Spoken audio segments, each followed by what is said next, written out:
Hey guys, welcome back to my series of online tutorials. And today we're going to be looking at the short story Stray by Cynthia Rylant, which you're going to be looking at in your English class as part of building literary analysis skills and looking at how to write. If I have determined this correctly, you're going to be doing expository paragraphs. So this video is meant to be a before you read kind of thing. So looking at this video is going to be the stuff that you do before you actually start the story. And there are some very important things that you can do to gather details about what the story has to give you before you actually even start into the story. So the first thing we're going to be looking at is Stray here. And that's the title of the story. And titles tell you a lot about what the story has to offer, and the author always picks the title of a story for a very important reason. So I encourage you all, as I'm going through the kind of steps that I'm taking here, just pause the video and do the same things that I'm doing so you can kind of read along with me. So first thing I always do, especially if it's a nice, easy softball one-word title here like this one, is I always look up the definition. So pause the video for a moment, Google definition or stray definition, and then unpause it when you come back. Okay, so if you're looking at the same thing that I'm looking at, the noun definition of a stray is a stray person or thing, especially a domestic animal. Okay, the verb definition is to move away aimlessly from a group or from the right course or place. And then if we look at the adjective definition, we've got not in the right place, separated from the group or target, as in he pushed a few stray hairs from her face, okay? And I'm of the opinion that all of these definitions are going to be critical towards understanding the story when we come back after we read it, okay? So that's got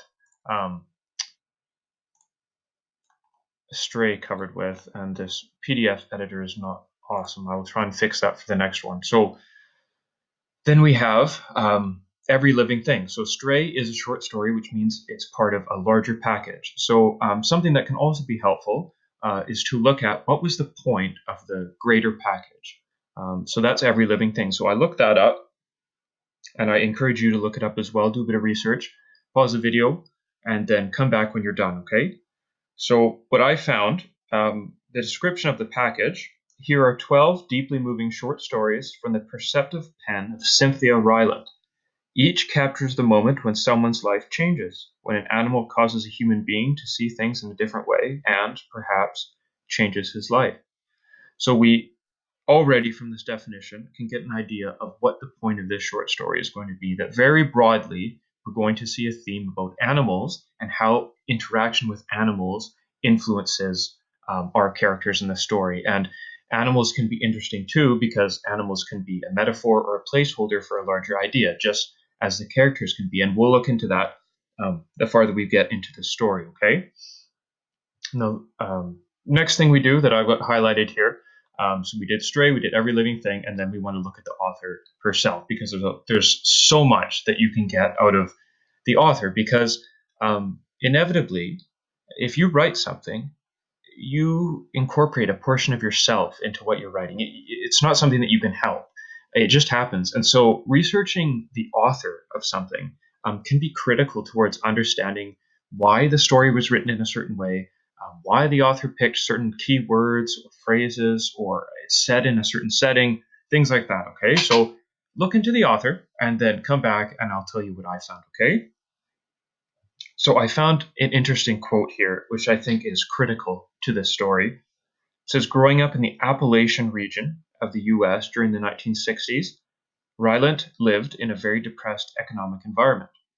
Her grandparents, extended family, and kind local townspeople provided a nurturing, safe environment, while the little girl waited until someone could return for me. But they were very poor and lived a rustic life with no electricity, running water, or automobiles. So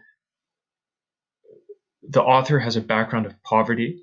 And if you read a little bit more, she also was separated from her mother and father. So there's some family detachment. Okay, so that's 5 minutes of stuff just from the first little bit. Okay, so in part two, we'll look at the introduction. Okay, see you then.